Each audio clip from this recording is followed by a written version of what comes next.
अल्हम्दुलिल्लाहि रब्बिल आलमीन वस्सलातु वस्सलामु अला सय्यिदिल मुरसलीन अम्मा बाद फ़अऊज़ु बिल्लाहि मिनश शैतानिर रजीम बिस्मिल्लाहिर रहमानिर रहीम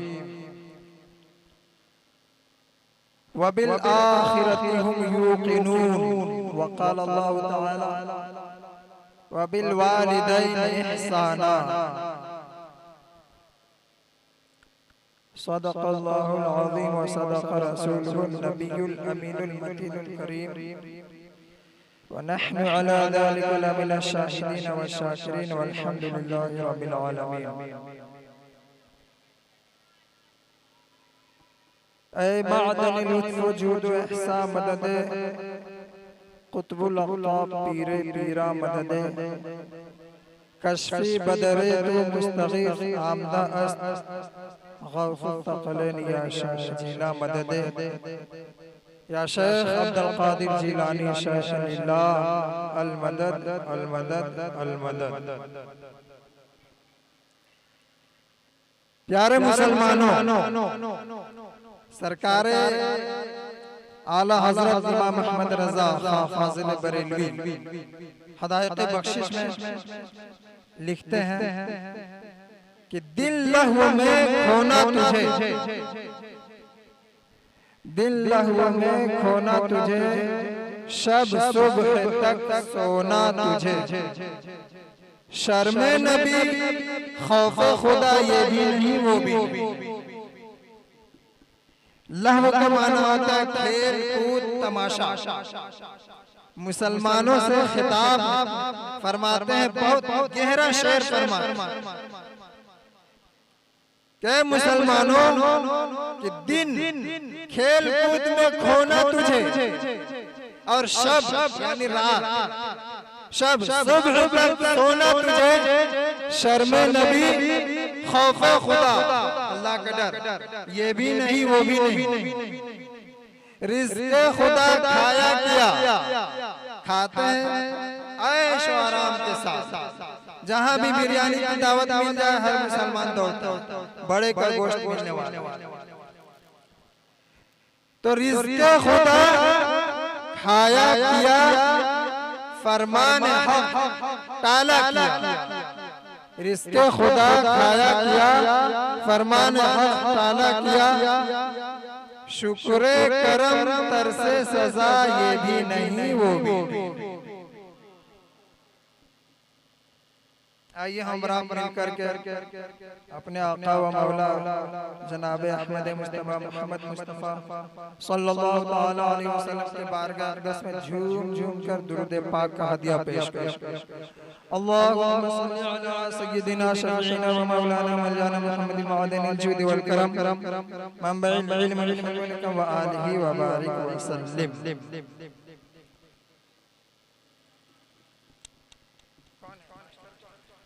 थोड़ा इको कम कर दिया।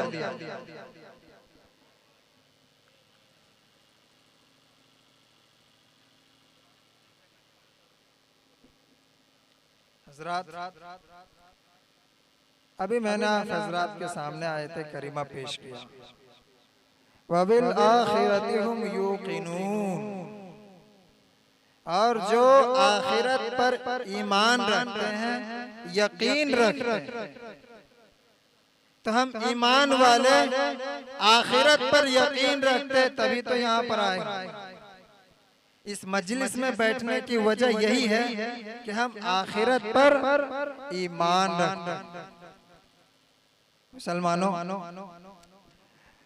इस मजलिस में दो तरह के लोग, एक मेहमान जो दूर दराज से तशरीफ लाए हुए हैं, और एक इसी बस्ती के कौमों में।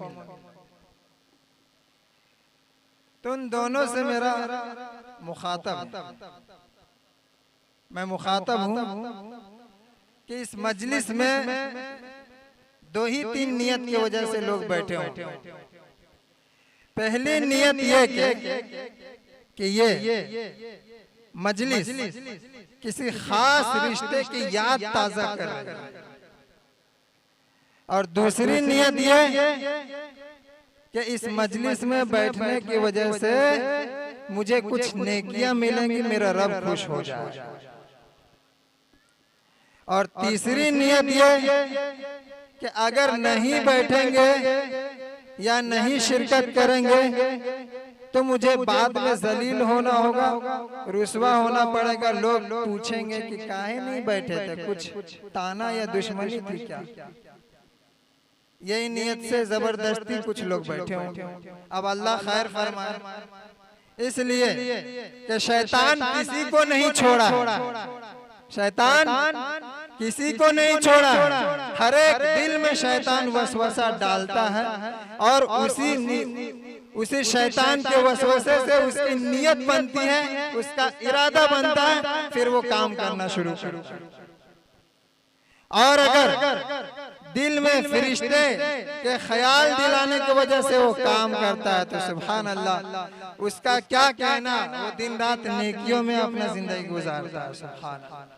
एक मरतबा दुरूद पाक पढ़ो, अल्लाहुम्मा सल्ली अला सय्यिदिना शफीइना व मौलाना मौलाना मुहम्मद मअदनिल जुद वल करम मनबइल इल्मिल हिल्मिल व आलिहि व बारिक व सल्लिम सलातु व सलामुन अलैका या रसूल अल्लाह सल्लल्लाहु तआला अलैहि वसल्लम। हज़रात, अल्लाह ताला आप तमामी हजरात को अजर अजीम अता फरमाए कि इस मजलिस में आपने शिरकत किया, और जिन्होंने इस मजलिस को कायम किया, मुनक़िद किया, उन्हें भी अल्लाह अजर अजीम अता फरमाए।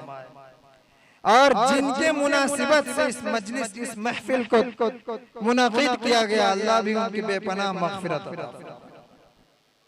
क्योंकि कुरान पाक में है, अल्लाह ताला इरशाद फरमाता है, कुल ला अस्अलुकुम अलैहि अजरा इल्लल मवद्दत फिल कुर्बा। जरा गौर से समाअत फरमाए। अल्लाह ताला इरशाद फरमाता है, मेरे महबूब आप लोगों से कह दीजिए, कुल का माना अरबी जुबान में होता कह, आप लोगों से कह दीजिए, ला अस्अलुकुम अलैहि अजरा, हम तुमसे अजर नहीं मांगते हैं।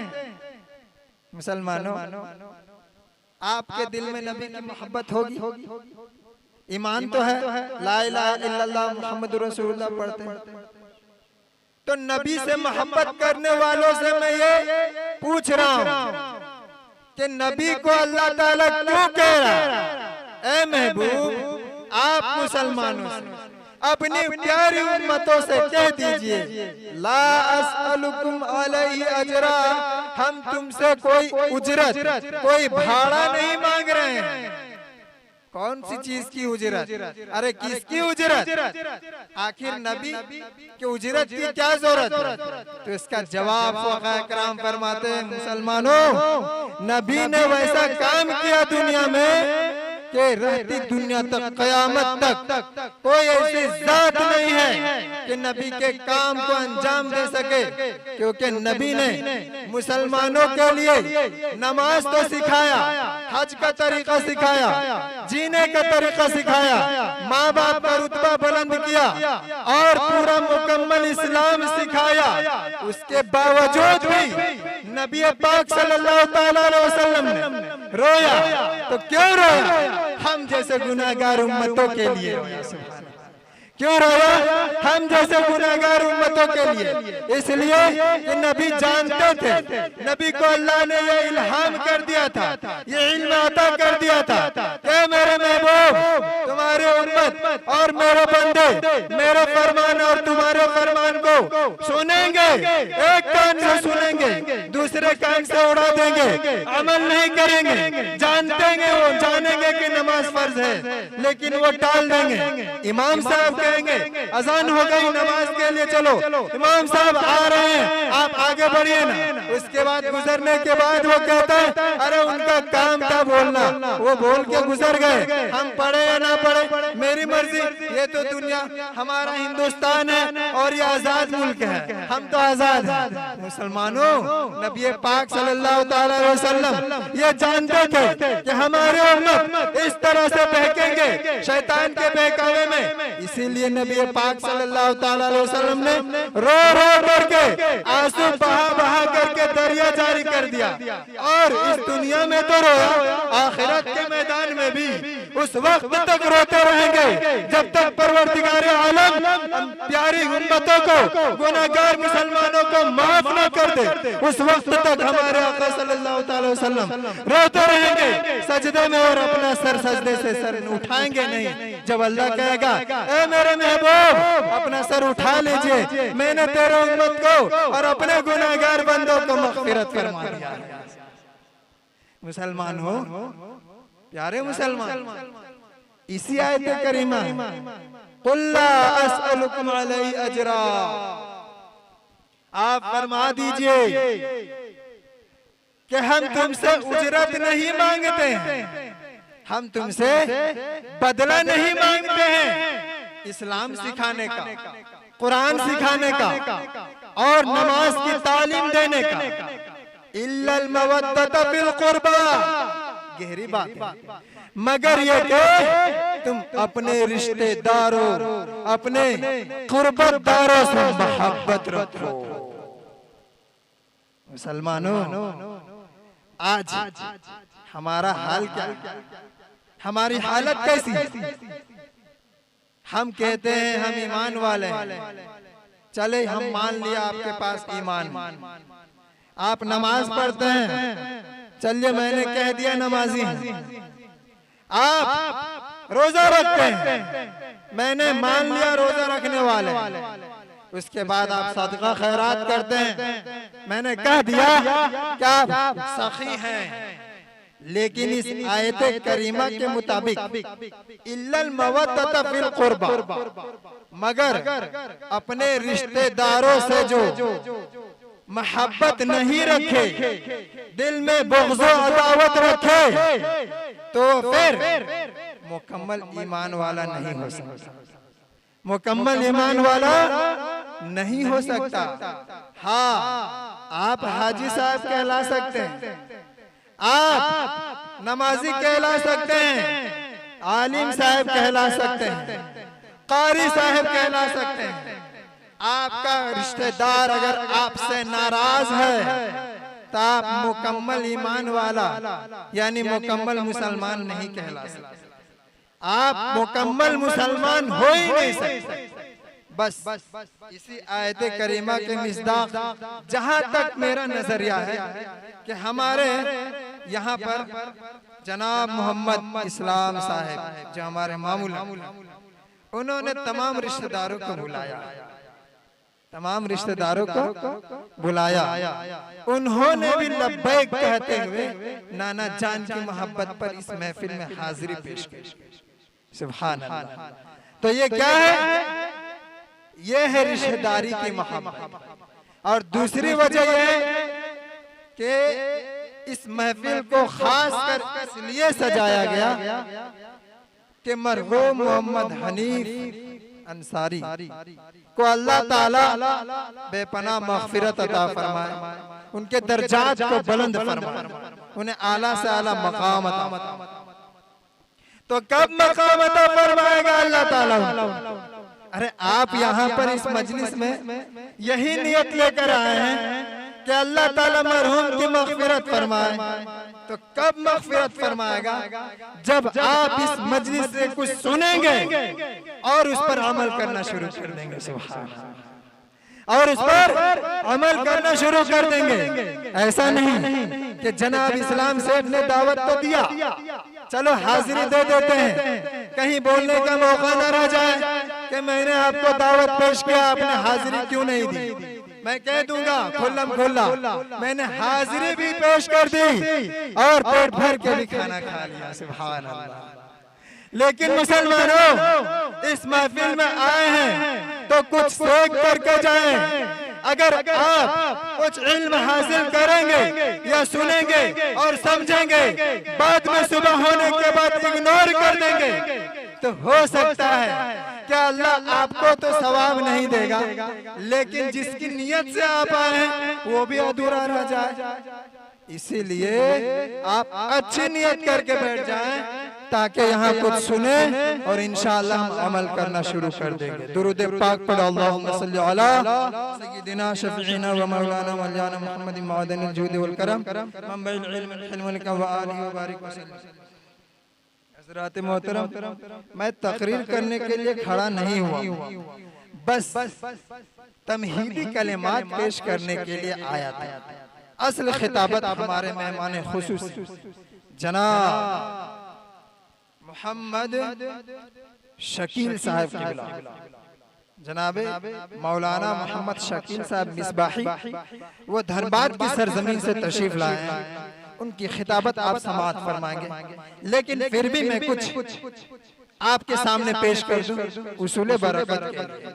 मैंने आयत करीमा पेश किया, वबिल आखिरति हुम यूक़िनून। अल्लाह ताला इरशाद फरमाता है जो आखिरत से डर रखते हैं उसी के लिए कुरान की हिदायत है, उसी के लिए अल्लाह ताला का वादा है कि मग़फ़िरत का वादा है, जन्नत का वादा है। हम तमन्ना रखते हैं कि अल्लाह हमको जन्नत में डाले। हमारे अंदर यकीन है कि जरूर हम जन्नत जाएंगे, लेकिन कभी आपके दिल में ये ख्याल आया कि क्या हम जहन्नम भी जा सकते हैं? नहीं। क्यों नहीं आया?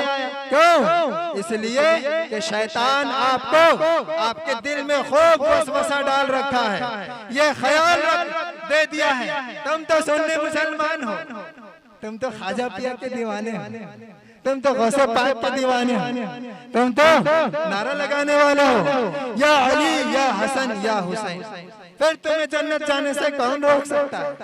मुसलमानों, आप जानते हैं हजरत उमर फारूक रज़ियल्लाहु ताला वो ऐसे सहाबी रसूल गुजरे जिनके मुतालिक हमारे नबी सल्लल्लाहु ताला अलैहि वसल्लम ने इरशाद फरमाया, अगर इस दुनिया में मेरे बाद अल्लाह ताला किसी को पैगंबर बनाता तो वो हजरत उमर होता, तो वो हजरत उमर होते।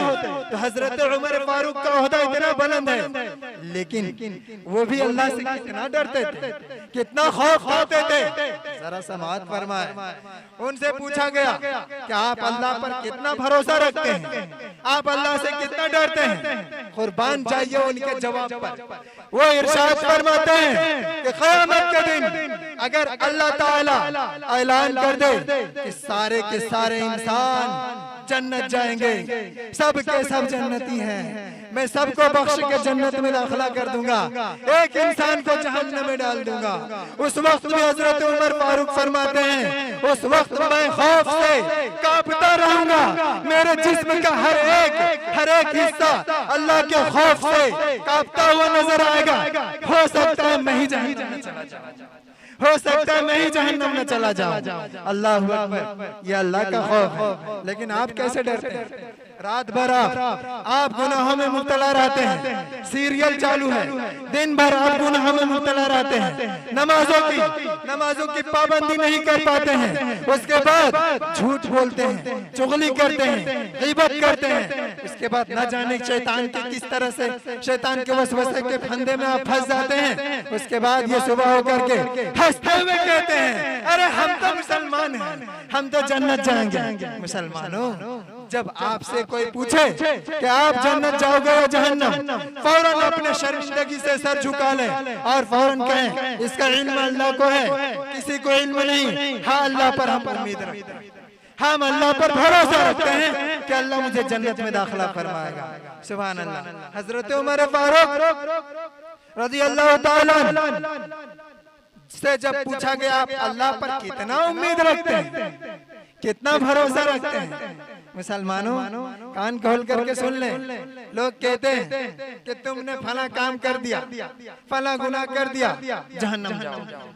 फौरन लानत देने लगते। और खास करके औरतों से मैं कहना चाहता हूँ, औरतें छोटे छोटे गुनाह पर भी लानत पेश करने लगती है। तुम्हारे साथ ये हो जाए, तुम ये हो जाओ, तुम्हारा जिस्म सड़ जाए, तुम गल जाओ, तुम्हारे जिस्म में फोड़ हो जाए, इस तरह से लानत पेश करने लगते। क्यों?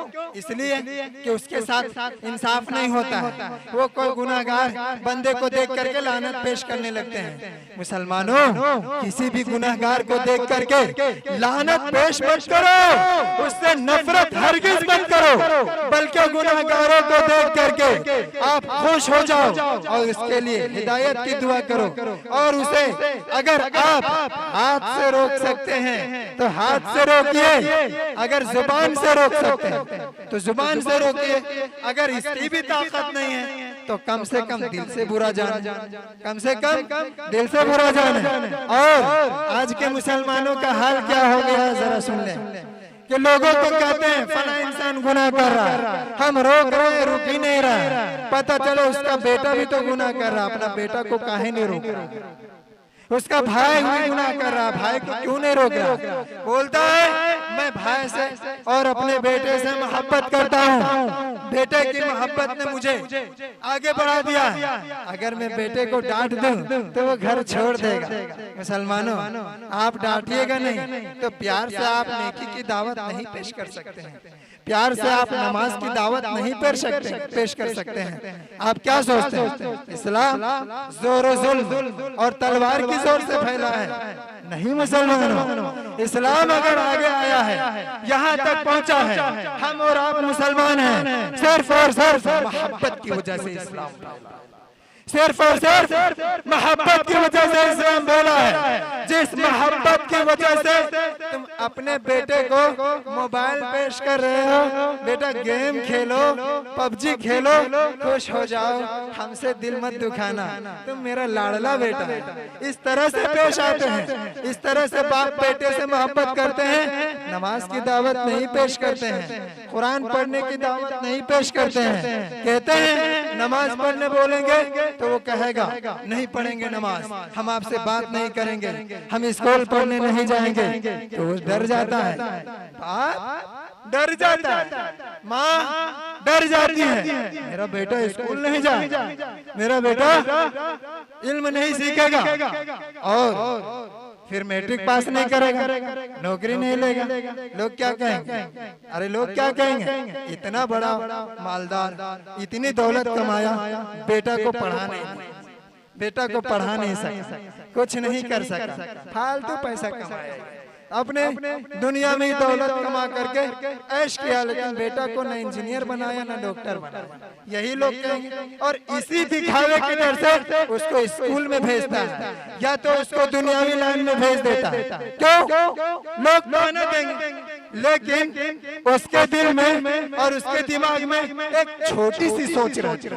अगर वो बड़ा सोचता, अगर वो लंबा सोचता, अगर वो दूर देखता तो ये जरूर कहता, अगर मैं नमाज नहीं पढ़ने बोलूंगा अपना बेटा को, कल क़यामत के दिन अल्लाह के नबी क्या कहेंगे मुझे, हमारे गौसे पाक क्या कहेंगे, वाह गौस का दामन नहीं छोड़ेंगे और बेटा को क्रिकेट के मैदान में भेज दिया, नमाज की दावत क्यों नहीं दी? उस वक्त के बारे में जरूर सोचेगा।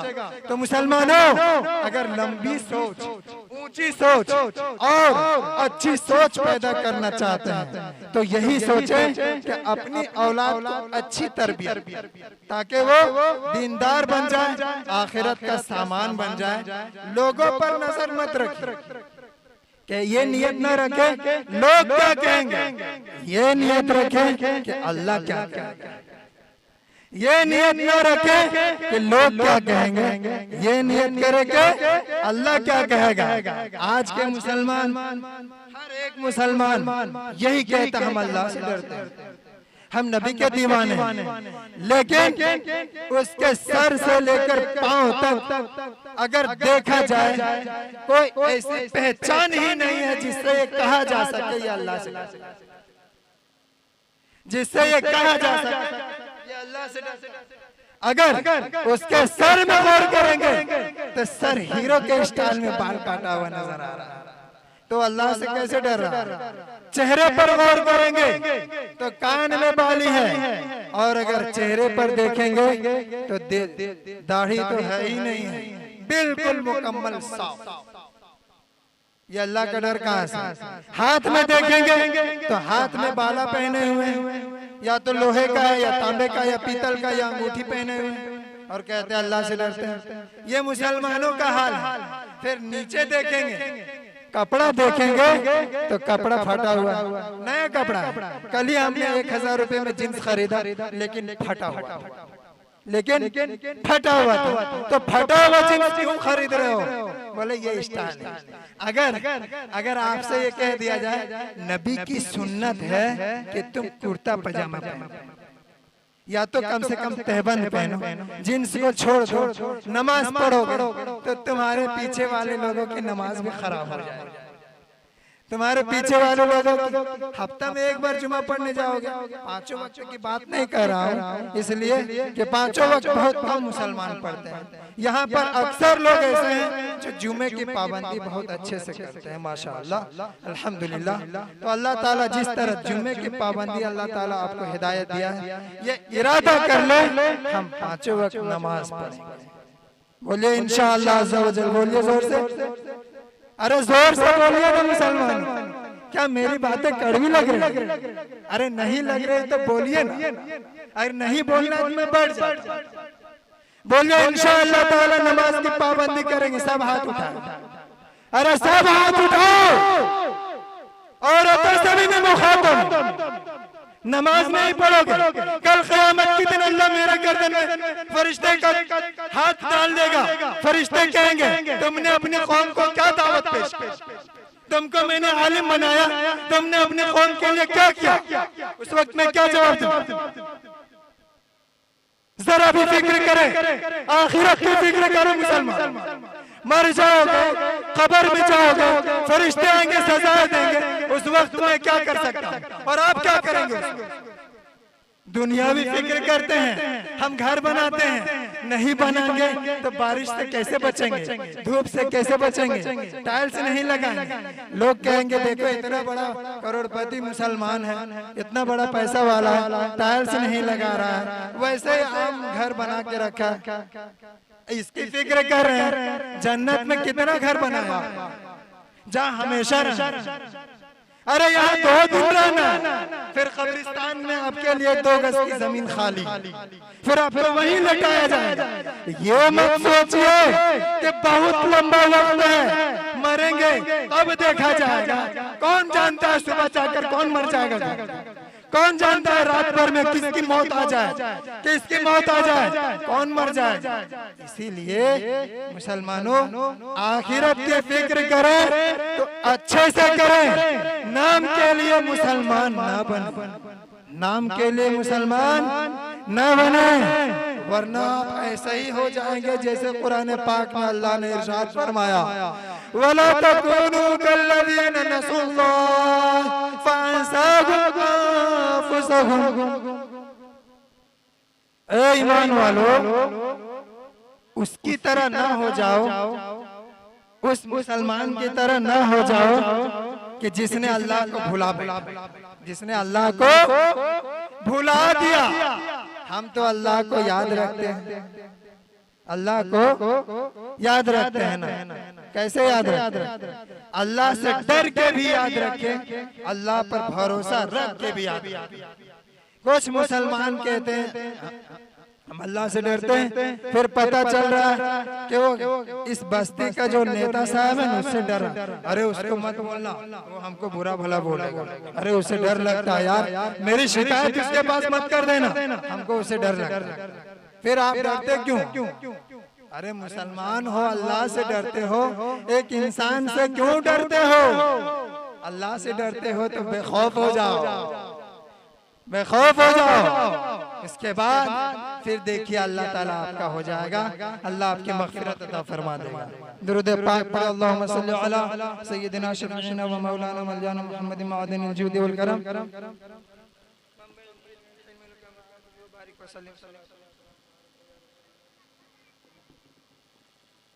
हजरात मोहतरम, अगर मैं तकरीर करूंगा तो 2-4 घंटे हो जाएंगे, इसीलिए मैं कुछ खास बातें पेश करके गुजर जाना चाहता हूँ। मैं अपने आयत करीमा के मुताबिक पेश करता हूँ कि वबिल आखिरति हुम युक़िनून, ऐ ईमान वालो, और जो लोग आखिरत पर यकीन रखते हैं। हर एक मुसलमान ये दावा करता है कि हम आखिरत पर यकीन रखते हैं। तो मुसलमानों, सबसे पहले तो आप ईमान ले आए, अल्लाह को एक मानते हैं, नबी को मानते हैं, कुरान पढ़ते हैं, कुरान पर ईमान लाते हैं। लेकिन ईमान लाने के बाद सबसे पहला फर्ज जो मुसलमानों पर है वो है नमाज। वो क्या है? नमाज। इसीलिए आखिरत में सबसे पहला सवाल आपसे ये नहीं होगा तुमने घर कितना बड़ा बनाया, तुमने लोगों के साथ किस तरह पेश आया, ये नहीं पूछा जाएगा। सबसे पहला सवाल होगा तुमने नमाज पढ़ी या नहीं, तुमने नमाज पढ़ी या नहीं। तो बस उसी आप नमाज की पाबंदी करें।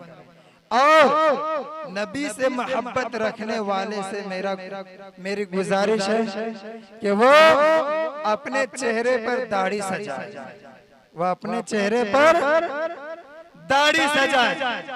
मैं आप तमामी हजरात से गुजारिश कर रहा, अपील कर रहा हूँ और ये देखना चाहता हूँ कि कितने लोगों के दिमाग में या भेजे शरीफ में या दिल शरीफ में मेरी बात उतर रही है। आप बताएं कि किनको अल्लाह से खौफ है और कल से इंशाअल्लाह ताला वादा करे कौन कौन दाढ़ी रखे। हाथ उठाए देखते हैं मुसलमान, एक मुश्त कम से कम दाढ़ी रखे। अरे आप लोग मुसलमान नहीं हो क्या यार? अरे मुसलमान हो या नहीं, बोलो ना। तो हाथ उठा दीजिए और इंशाअल्लाह ताला हम अपने चेहरे पर दाढ़ी सजाएंगे। बोल दीजिए सुभान अल्लाह। अरे बोल दीजिए, अगर दाढ़ी आप सजाएंगे तो क़यामत के दिन वो नूर होगा और मग़फ़िरत का सामान बन सकता है। अरे दाढ़ी, ये ना सोचे कि दाढ़ी गुनाह का काम है, बल्कि दाढ़ी ना रखना, दाढ़ी छिलवा देना ये गुनाह का काम है। लोग गुनाह कमाने जाते हैं, शौक से कहते हैं मैं दाढ़ी बनाने जा रहा हूँ, बनाने नहीं बिगाड़ने जाते हैं। क्या करने जाते हैं? बिगाड़ने जाते हैं और ऐसे ही बिगाड़ते हैं। हदीस है, बल्कि एक बुजुर्ग का कौल है, उनसे पूछा गया मर्द की पहचान क्या है, मर्द की पहचान क्या है? उन्होंने जवाब दिया मर्द की पहचान उसकी दाढ़ी, मर्द की पहचान उसकी दाढ़ी, जिसकी दाढ़ी नहीं वो औरत बनना चाहता। तो इसीलिए मुसलमान आज के बुज़दिल हैं। बुज़दिल क्यों है? अरे बुज़दिल क्यों है? चेहरे में दाढ़ी नहीं है, नमाज की पाबंदी नहीं है, पहलवान की तरह जिम करते हैं। अगर तलवार लेकर के दौड़ा दिया जाए पूरी बस्ती खाली हो जाए। क्यों? दिल हमारा मुर्दा हो चुका, दिल हमारा मुर्दा हो चुका है। हजरत खालिद बिन वलीद की तरह अपने जिगर को पैदा किया। हजरत खालिद बिन वलीद सहाबे कराम की तरह अपने दिल को बनाई मजबूत कि अगर एक तरफ 1000 नहीं 1,00,000 काफिर तलवार लेकर खड़े हैं, हम अकेले सबसे मुकाबला कर लेंगे, हम अकेले सबसे मुकाबला करने के लिए तैयार हैं और इंशाअल्लाह ताला सबको हम खदेड़ के रखेंगे। ये हुनर पैदा करना चाहिए, ये आपके दिल में जिगर होना चाहिए। कैसे आएगा? कैसे आएगा? सुन्नत को अपनाइएगा तब, फर्ज को अपनाइएगा तब। आप सोचते होंगे मुसलमानों की ताकत बड़े के गोश्त। अरे मुसलमानों, बड़े के गोश्त में ताकत तो है, हम मानते हैं, लेकिन वो जिस्म की ताकत है, ईमान की ताकत उसमें नहीं है। ईमान की ताकत उसमें हरगिज नहीं है। ईमान की ताकत है तो सुन्नत रसूल पर अमल करने में है और नमाज की पाबंदी में है, अल्लाह के खौफ करने में ईमान की ताकत है। फिर आपके अंदर जुनून पैदा होगा, आप जिसको चाहेंगे जितना को चाहेंगे, अरे एक नहीं पूरे हिंदुस्तान नहीं पूरी दुनिया के काफिरों को आप अकेले चैलेंज कर सकते हैं। पूरे दुनिया के काफिरों को अकेले आप चैलेंज कर सकते हैं। अगर आपके अंदर अल्लाह का खौफ आ जाएगा तो हम कहेंगे कि हम पूरी दुनिया के काफिरों को अकेले निस्तो नाबूद कर सकते हैं। ये खौफ पैदा हो जाएगा इंशाअल्लाह ताला। दुरूद पाक पढ़ो, अल्लाहुम्मा सल्ली अला सय्यिदिना शफीना व मौलाना मौलाना मुहम्मद मादनी जुद वल करम। अलैका या रसूलल्लाह सल्लल्लाहु तआला अलैहि वसल्लम। एक छोटा सा वाकया औरतों के मुतालिक। हमारे आका सल्लल्लाहु तआला अलैहि वसल्लम एक मर्तबा ईद की नमाज पढ़ के गुजर रहे थे, तो औरतों का हुजूम, एक जगह चंद औरतें बैठी हुई बातें कर रही थी, इधर की बात उधर, इधर की बात उधर कर रही थी। जब नबी का गुजर हुआ सल्लल्लाहु ताला अलैहि वसल्लम, तो हमारे नबी सल्लल्लाहु ताला अलैहि वसल्लम को उन औरतों ने सलाम किया, अस्सलामु अलैकुम या नबी अल्लाह व रहमतुल्लाह। तो हमारे नबी सल्लल्लाहु अलैहि वसल्लम ने जवाब इनायत फरमाया, व अलैकुम अस्सलाम या निसा, ऐ औरतों तुम पर सलाम। औरतों ने कहा, ऐ आखिरी पैगंबर सल्लल्लाहु ताला अलैहि वसल्लम, आप हमें कुछ नसीहत फरमाएं जिस पर हम अमल करना शुरू और हम आपके साथ जन्नत चले। नबी पाक सल्लल्लाहु ताला अलैहि वसल्लम ने इरशाद फरमाया, सिर्फ दो बातें फरमाई। कितनी बातें कही? दो बातें फरमाए। पहली बात ये कहा नबी पाक सल्लल्लाहु ताला अलैहि वसल्लम ने कि तुम अल्लाह से डरना शुरू, अल्लाह से डरो, खौफ खाओ, जहन्नम से बचो, जहन्नम के अजाब से बचने की कोशिश करो। और दूसरी बात ये कही कि नमाज की पाबंदी करो। कह दीजिए सुभान अल्लाह, नमाज के पाबंदी करो। औरतों ने कहा, या रसूल अल्लाह सल्लल्लाहु ताला अलैहि वसल्लम, हम तो नमाज पढ़ते हैं और अल्लाह से भी डरते हैं, फिर आप नमाज की दावत क्यों दे रहे हैं और फिर ये क्यों कह रहे हैं अल्लाह से डरो? हमारे नबी सल्लल्लाहु अलैहि वसल्लम ने क्या जवाब दिया, जरा गौर फरमाएं। अपने घर वालों औरतों से और तमाम औरतों से, उम्मत मुस्लिमा से मैं मुखातब कि नबी ने इरशाद फरमाया, मैं इसलिए अल्लाह से डरने का हुक्म कर रहा हूँ कि मैंने जहन्नम में सबसे ज्यादा औरतों को जलते हुए देखा। मैंने जहन्नम में सबसे ज्यादा औरतों को जलते हुए देखा है। इसीलिए मैं कहता हूँ ज्यादा अल्लाह से डरें, खौफ करें, लान तान करना बंद कर दें और नेकी का काम करना शुरू। फिर नबी ने कहा, मैं नमाज की पाबंदी इसलिए इसलिए हुक्म दे रहा हूँ कि मर्द के मुकाबले में औरत कम इबादत करती है। अगर वो लाख कोशिश करे तो 30 दिन वो इबादत नहीं कर सकती, मजबूर हो जाती है। इसीलिए नबी ने कहा कि तुम नमाज की पाबंदी, तो उसके मुकाबले में मर्दों को तो ज्यादा होना चाहिए। जब अल्लाह के नबी औरतों से कह रहे हैं, जबकि औरत नाक़िसुल अक्ल होती है, इसीलिए अल्लाह के रसूल ने कहा कि तुम अक्ल के एतबार से भी नाक़िस हो और दीन के एतबार से भी नाक़िस हो। नाक़िसुल अक्ल और नाक़िसुद दीन, दीन में तुम्हारा अधूरा दीन इसलिए है कि तुम्हारा हक भी कम है। अगर विरासत के एतबार से तुम्हारा हक भी कम है, इबादत भी कम करती हो। और अक्ल के एतबार से नाकिस हो, इसीलिए कि तुम्हारा गवाह होना भी साबित नहीं होगा जब तक 2 औरत शुमार ना किया जाए। इसीलिए जब 2 औरतें गवाही देंगे तो उसकी गवाही कबूल कर ली जाती है। तो मुसलमानों, तो इससे अंदाजा लगाया जा सकता है कि हमारे नबी सल्लल्लाहु अलैहि वसल्लम ये जानते थे, पहले से मालूम था, अल्लाह ने सब बता दिया था कि मेरी उम्मत बहुत कमजोर है और वो नमाज छोड़ेगी। आखिरी जमाने में लोग ईमान के दावेदार होंगे, लेकिन हकीकत में उनका ईमान कमजोर होगा। ईमान मजबूत करें और नमाज की पाबंदी करना शुरू करें। बस यही हम कहेंगे। आज पूरी रात, बल्कि ईशा का वक्त फजर तक होता है। यहाँ तमाम मुसलमानों से मैं ये इल्तिजा करता हूँ, अगर आपके अंदर नमाज पढ़ने की चाहत पैदा हो गई तो आज और ईशा से नमाज पढ़ना शुरू कर इंशाअल्लाह ताला। इसलिए कि ईशा भी आप पर फर्ज है, जो गुजर गया वो भी फर्ज है। इंशाअल्लाह ताला कल से पाबंदी हो जाएगी और अल्लाह से खौफ खाना शुरू कर दें, तो इस महफिल की बरकतें आप तक पहुंचेंगी और अल्लाह ताला इस वजह से और इस तमाम बातों की वजह से और आपके खौफ खाने की वजह से, नमाज पढ़ने की वजह से अल्लाह ताला आपकी भी मग़फ़िरत फरमा देगा और इस महफिल सजाने वाले की भी मग़फ़िरत फरमा देगा और जनाब मरहूम मोहम्मद हनीफ अंसारी की भी मग़फ़िरत अता फरमा देगा। दुआ करें कि अल्लाह ताला हम तमाम मुसलमानों की मग़फ़िरत अता फरमाए। आमीन बिजाहि नबी अमीन सल्लल्लाहु अलैहि वसल्लम।